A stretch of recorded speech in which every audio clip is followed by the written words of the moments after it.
लिंग पुराण, काल, युग और ब्रह्मा की दिन रात, ये अंश लिंग पुराण के अध्याय 4 से लिया गया है। इसमें सृष्टि के समय चक्र, ब्रह्मा के दिन रात और प्रलय का वर्णन किया गया है। ब्रह्मा का दिन और रात। ब्रह्मा का दिन वह समय है जब वे सृष्टि की रचना करते हैं और उनकी रात तब होती है जब सृष्टि का विलय हो जाता है। ये दिन और रात हमारे जैसे नहीं होते, इनमें सूरज का उगना छिपना नहीं होता। ब्रह्मा का एक दिन इक्वल्स 1 कल्प, ब्रह्मा की एक रात इक्वल्स 1 कल्प।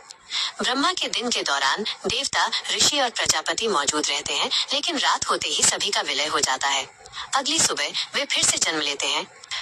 4 युगों का समय चक्र। एक कल्प में 1000 चतुर्युग होते हैं। एक चतुर्युग 4 युगों से मिलकर बनता है। 1 सत्ययुग 4000 दिव्य वर्ष जोड़ 400 संध्या। 2 त्रेता युग 3000 दिव्य वर्ष जोड़ 300 संध्या।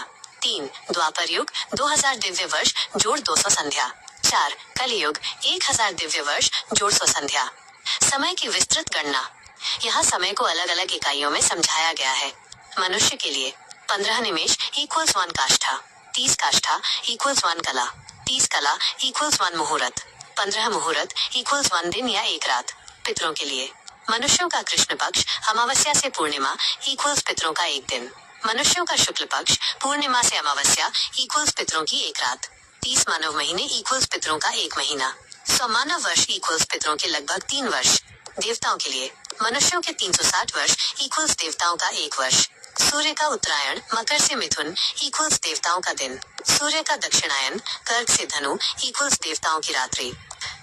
युगों का मानव वर्षों में समय। एक चतुर्युग का कुल समय 36 लाख मानव वर्ष होता है, जो इन 4 युगों का योग है। 1 सत्ययुग 14,40,000 वर्ष। 2 त्रेता युग 10,80,000 वर्ष। 3 द्वापर युग 7,20,000 वर्ष। 4 कलियुग 3,60,000 वर्ष। एक मनवंतर में 71 बार इन युगों का चक्र चलता है और 14 मनवंतर मिलकर ब्रह्मा का एक दिन एक कल्प बनाते हैं। प्रलय और अंतिम सत्य।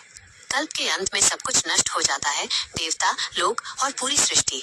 ब्रह्मा जल में शयन करते हैं और उन्हें नारायण भी कहा जाता है। जब वे जागते हैं तो सब कुछ शून्य पाते हैं और फिर से सृष्टि की रचना करते हैं। पृथ्वी को जल से निकालते हैं और पर्वत, नदियां आदि फिर से स्थापित करते हैं। हजारों कल्प बीत जाते हैं और कई ब्रह्मा और विष्णु उत्पन्न होकर विलीन हो जाते हैं, लेकिन केवल महेश्वर शिव ही शाश्वत और अविनाशी हैं। प्रकृति और पुरुष जो ब्रह्मांड के आधार हैं, उन दोनों का कारण महादेव ही हैं।